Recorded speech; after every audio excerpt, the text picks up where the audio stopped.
नमस्ते दोस्तों, आज के क्लास में आप सभी का स्वागत है। पिछले क्लास में हम लोगों ने डिस्कस किया था मॉड्यूलस के बारे में, कॉन्जुगेट के बारे में, और with the help of the modulus and conjugate we are find out the multiple inverse of the complex number. और उसके बेस पे हम लोगों ने बहुत सारे एग्जाम्पल सोल्व किए थे। आज के क्लास में हम लोग डिस्कस करेंगे कॉम्प्लेक्स प्लेन, और उसको कभी कहते हैं आर्गन प्लेन भी कहते हैं। तो ये होता क्या है, the plane having complex number assign to each of its point is called the complex or Argand plane. मतलब कि एक ऐसा प्लेन है जो प्लेन कॉम्प्लेक्स नंबर को इंडिकेट करता है, उसको डिस्क्राइब करता है।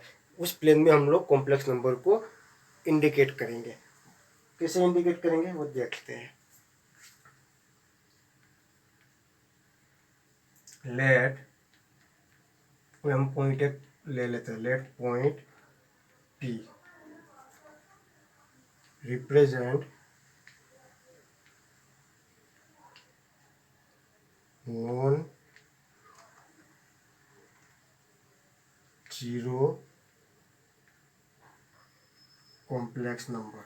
कोई एक पॉइंट है पी जो रिप्रेजेंट कर रहा है non zero complex number. Non zero complex number कौन सा है? मान लीजिए कि ये कोई है Z is equal to A plus I B करके एक कॉम्प्लेक्स नंबर है। अगर let point P represent the non zero complex number Z is equal to A plus I B, and इसको हम ज्वाइन कर देते हैं, join with origin. With origin, origin हमारा क्या होगा? ओरिजिन और जीरो जीरो, ये ओरिजिन के कोऑर्डिनेट हो गए। एक पॉइंट ये हो गया। दूसरा हो गया हमारा कि जो हमारा ओरिजिन और पॉइंट पी है उन दोनों के बीच का डिस्टेंस कितना होगा। तो क्या distance between origin and point P is equal to R. ये ओरिजिन और पॉइंट पी के बीच का डिस्टेंस है। और ये जो हमारा लाइन ओपी बने, जो लाइन ओपी बनेगी हमारी, वो एक्स एक्सिस के साथ कितना एंगल बनाएगी। तो कहते हैं वो भी लिख लेते हैं। Line OP make theta angle with positive x axis, positive x axis. ठीक है। अब जो ये तीन पॉइंट है हमारे, फर्स्ट सेकंड और थर्ड, इन तीन पॉइंट के अकॉर्डिंगली हम लोग एक प्लेन ड्रॉ करेंगे और उसमें ये सब स्पेसिफाई करेंगे, इंडिकेट करेंगे।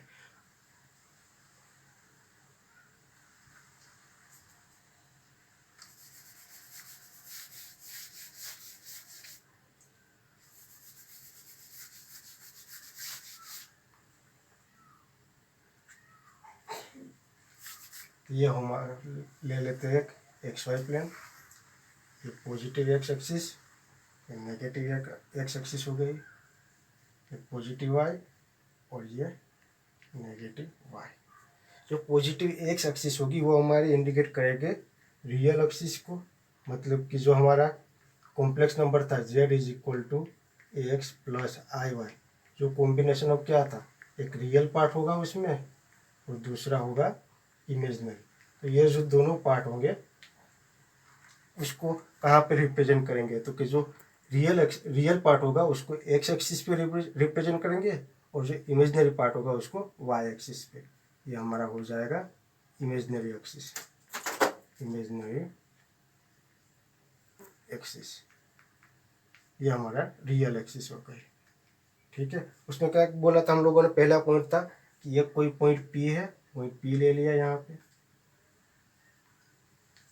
पॉइंट पी ले लिया। उसको किसके साथ ज्वाइन किया था? ओरिजिन के साथ। ओरिजिन के कोऑर्डिनेट थे जीरो जीरो, ओरिजिन के साथ ज्वाइन कर दिया। ठीक है। इस पॉइंट को, वो उस और उस दोनों के बीच बीच का डिस्टेंस कितना है? डिस्टेंस आर है। और line OP make theta angle with positive x axis. ये पॉजिटिव एक्स एक्सिस है तो उसके साथ कितना एंगल बनाया है? थीटा एंगल बना रखा है। ठीक है। ये हो गया हमारा कॉम्प्लेक्स प्लेन और आर्गन प्लेन। अब इसकी मदद से हम लोग फाइंड करेंगे उसके पोलर फॉर्म क्या होता है कॉम्प्लेक्स नंबर का, वो फाइंड आउट करेंगे।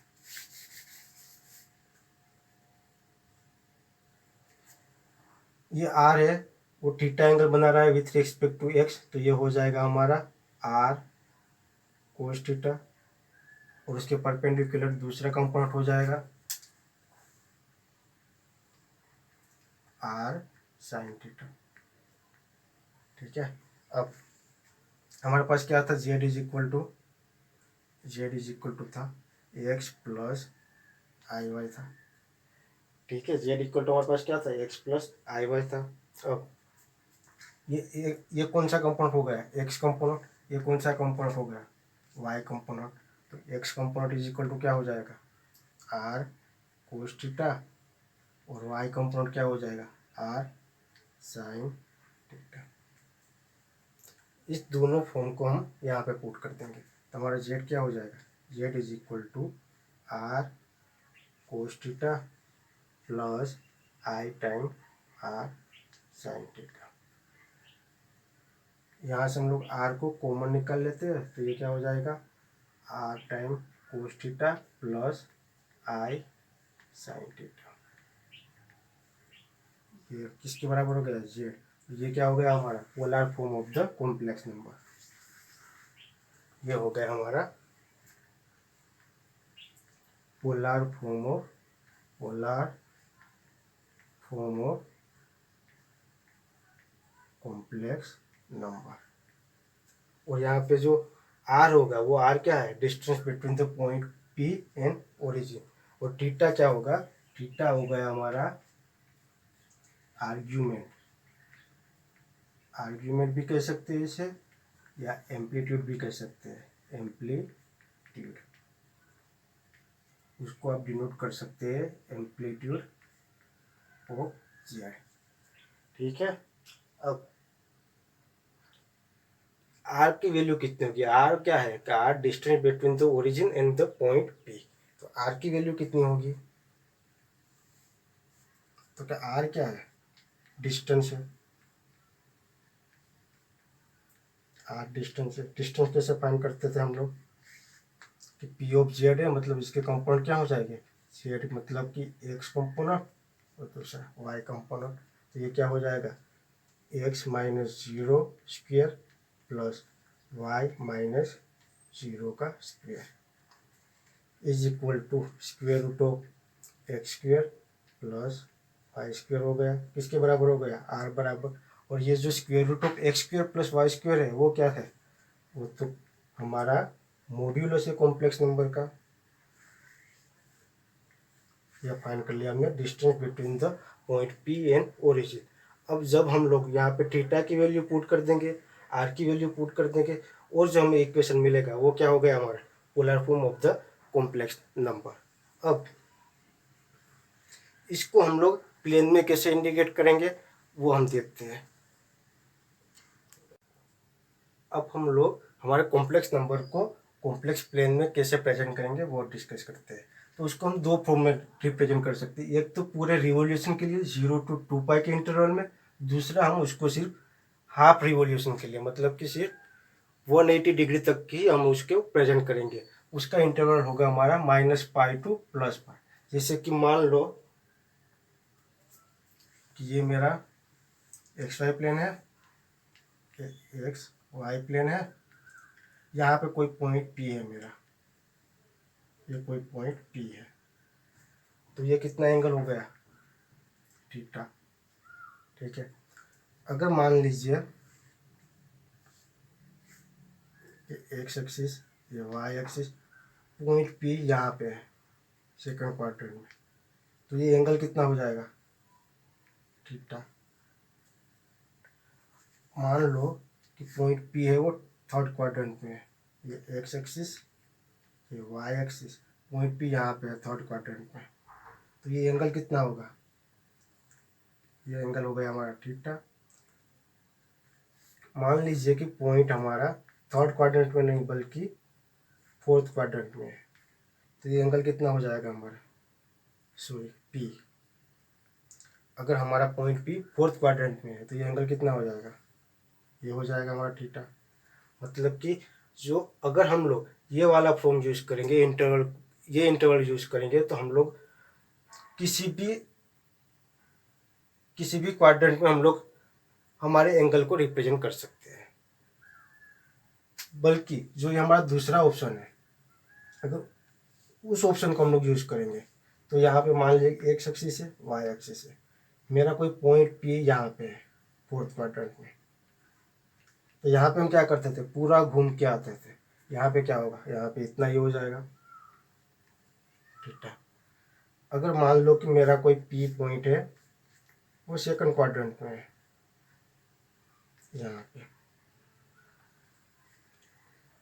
तो ये कितना एंगल हो जाएगा, थीटा हो जाएगा। अब सेम एज मान लीजिए कि ये कोई पॉइंट पी है, वो हमारा कहाँ पे है, थर्ड क्वाड्रेंट में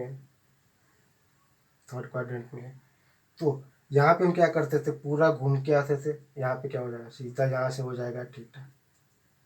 ये इस तरह से हम लोग हमारा जो आर्ग्यूमेंट है उसको हम रिप्रेजेंट करेंगे complex plane X Y plane में। अब आप लोगों ने यहाँ पे एक बात नोट की होगी कि जब हमारा इंटरवल 2 पाई तक था तो हम लोग सिर्फ एक ही डायरेक्शन में मूव कर पा रहे थे, बल्कि जब हमारा इंटरवल -पाई टू +पाई तक है तब हम लोग क्लॉकवाइज भी जा सकते हैं और एंटी क्लॉकवाइज भी जा सकते हैं। तो यहाँ पे एक आप नोट करके लिख लीजिए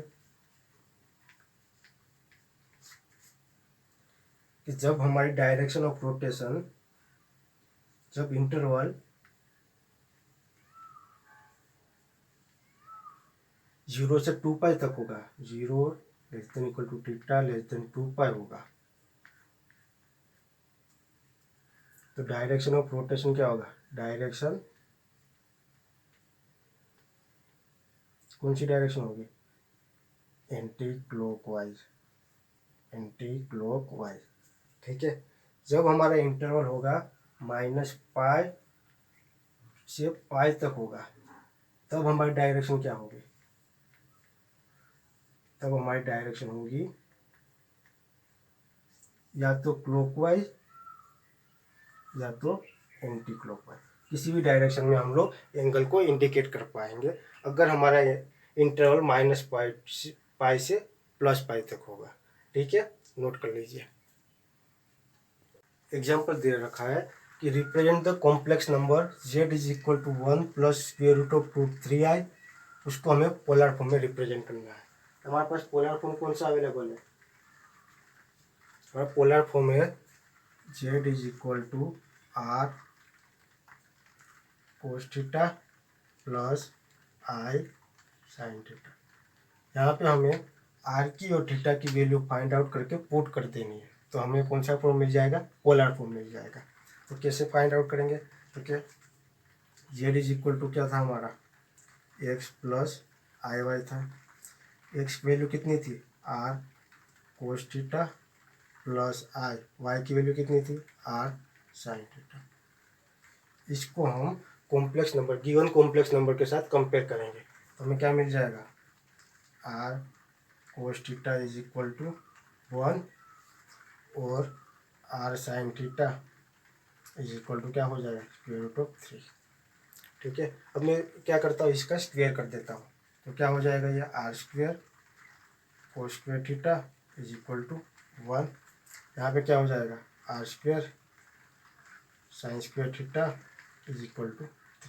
अब मेरे पास 2 इक्वेशन है और 2 अननोन है, तो मैं ये इक्वेशन को सोल्व करके अननोन की वैल्यू फाइंड आउट कर पाऊंगा। अब मैं क्या कर देता हूँ, ये दोनों को ऐड कर देता हूँ, तो ये क्या हो जाएगा, ऐड करेंगे मतलब r² cos² theta + r² sin² theta = यहाँ पे कितना है, 1 और यहाँ पे 3। यहाँ से r² को कॉमन निकाल लेते हैं, तो क्या हो जाएगा, r², ये क्या बचा, cos² थीटा + sin² थीटा = 4। अब cos² थीटा + sin² थीटा = क्या हो जाएगा, ये हो जाएगा हमारा 1, तो ये क्या बचा, r² = 4। तो r = कितना मिल गया हमें, 2।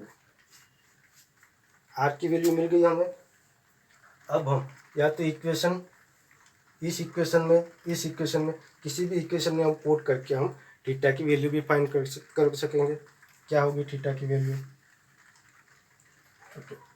Are cos theta is equal to क्या है? 1 है, तो cos theta is equal to 1/r। ठीक है। अब आर की वैल्यू कितनी है? 2, तो ये कितना हो जाएगा? 1/2 कोस थीटा, मतलब कि थीटा कितना हो जाएगा? I/3। थीटा की वैल्यू मिल गई है, आर की वैल्यू मिल गई। अब हम उसको यहाँ पे पुट कर देंगे तो हमें क्या मिल जाएगा? हमारा पोलर फॉर्म। ठीक है। पर आप लोगों ने यहाँ पे सोचा होगा कि ये आर स्क्वायर का जब मैं स्क्वायर रूट निकालूंगा तो वो क्या आएगा? आर इक्वल टू प्लस और -2 आएगा, और मैंने तो यहाँ पे प्लस ही लिया है। क्यों प्लस लिया है? क्योंकि आर जो है हमारा वो क्या है? डिस्टेंस है। R is equal to distance, और डिस्टेंस ऑलवेज ग्रेटर देन 0 होगा, इसलिए मैंने पॉजिटिव वैल्यू ही कंसिडर किया है। आर की वैल्यू मिल गई, थीटा की वैल्यू मिल गई। अब हम उसका पोलर फॉर्म फाइंड कर पाएंगे। कैसे फाइंड करेंगे? तो सिर्फ यहाँ पे हमारे पास पोलर फॉर्म का इक्वेशन अवेलेबल है, उसमें वैल्यू पुट कर देंगे।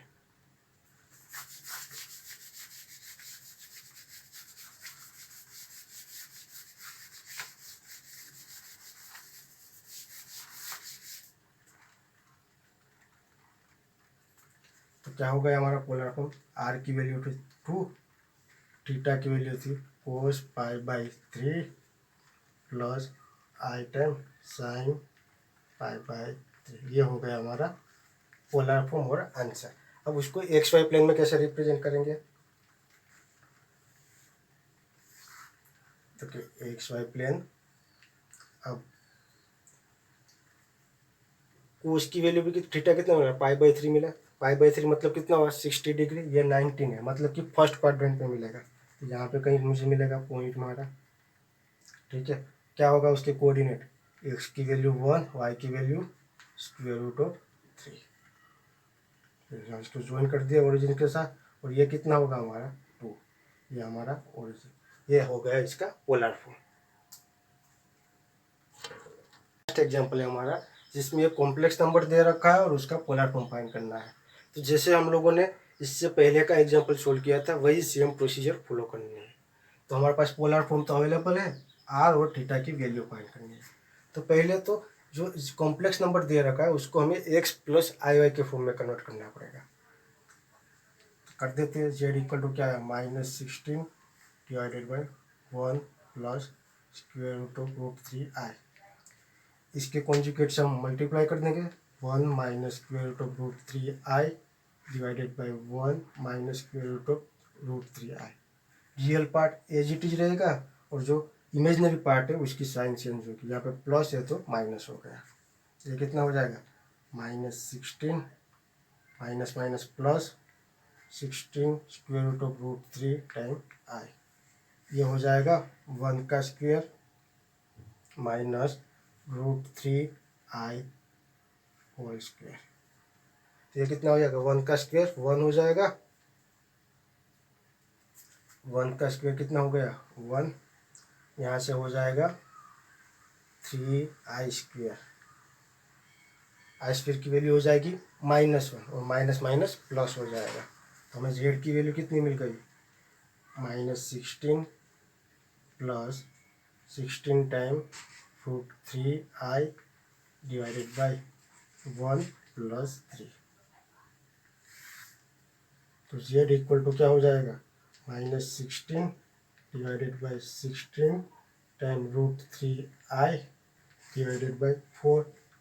यहाँ से 4 कैंसिल हो जाएंगे, तो हमारा जेड मिल गया हमें। कॉम्प्लेक्स नंबर जो होता है वो मिल गया स्टैंडर्ड फॉर्म में, -4 प्लस 4 टाइम √3i।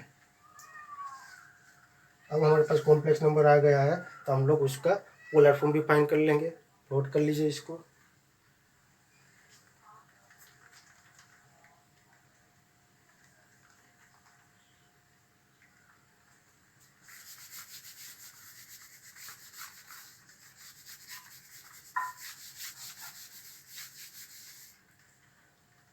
हमारे पास जो स्टैंडर्ड इक्वेशन है, Z is equal to R cos theta plus I sine theta, उसके साथ कंपेयर कर लेंगे तो क्या होगा? ये R cos theta is equal to हो जाएगा -4 and R cos theta plus I sine theta, ठीक है। और R sine theta is equal to क्या हो जाएगा, 4√3। दोनों का स्क्वायर कर दूंगा तो ये क्या हो जाएगा, are square cos square theta is equal to 16। ये हो जाएगा are square sine square theta is equal to, ये कितना हो जाएगा, ये 4 का स्क्वायर 16 और ये 3, ठीक है। अब मैं क्या कर लेता हूँ, दोनों को ऐड कर देता हूँ। ये हो जाएगा are square cos square theta plus r square sine square theta is equal to ये 16 और ये 48, ठीक है। ये यहाँ से आर स्क्वायर कॉमन निकाल लूँगा तो क्या बचेगा, cos square theta plus sine square theta is equal to, ये दोनों का एडिशन हो जाएगा 64। Cos square plus sine square theta is equal to हो जाएगा 1, तो क्या बचेगा, r square is equal to 64। दोनों साइड स्क्वायर रूट निकालूंगा तो आर हो जाएगा मेरा 8। ये हो गई, आर की वैल्यू मिल गई। अब हम फाइंड करेंगे थीटा की value.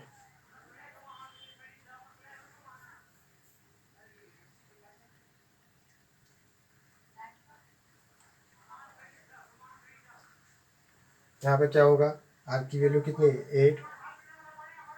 8 cos theta is equal to -4, मतलब कि कोस थीटा इक्वल टू -1/2।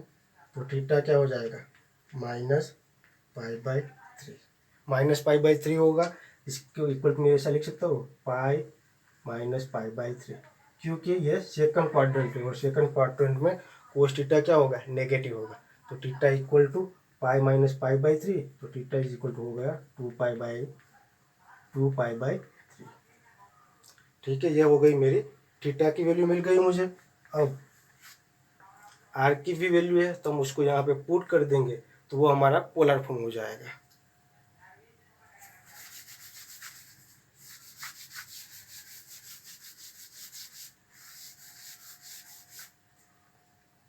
तो पोलर फॉर्म क्या होगा हमारा, z is equal to r कितना था, 8 टाइम कोस 2π/3 प्लस आई टाइम साइन 2π/3। ये हो गया हमारा आंसर पोलर फॉर्म में। अब हमें फाइंड करना है, उसको इंडिकेट करना है, उसको पॉइंट को लोकेट करना है एक्स वाई प्लेन में। ये positive x axis, positive y axis, negative x axis, negative y axis. Theta की वैल्यू कितनी है, 2π/3, मतलब कितना हुआ ये, 180 इंटू 2 360 डिवाइड बाई 3, मतलब कि 120 डिग्री हो गया ये। 120 डिग्री मतलब यहाँ पे 90 डिग्री होगा, यहाँ पे 180 डिग्री होगा। इन दोनों के बीच में हमारा कोई पॉइंट होगा। ये हमारा हो गया पॉइंट पी, और उसकी वैल्यू कितनी है, -4, और y वैल्यू है 4√3। ये हो गया हमारा पोलर फॉर्म, और ये हो गया एंगल 120 डिग्री, ठीक है। नोट कर लीजिए इसको।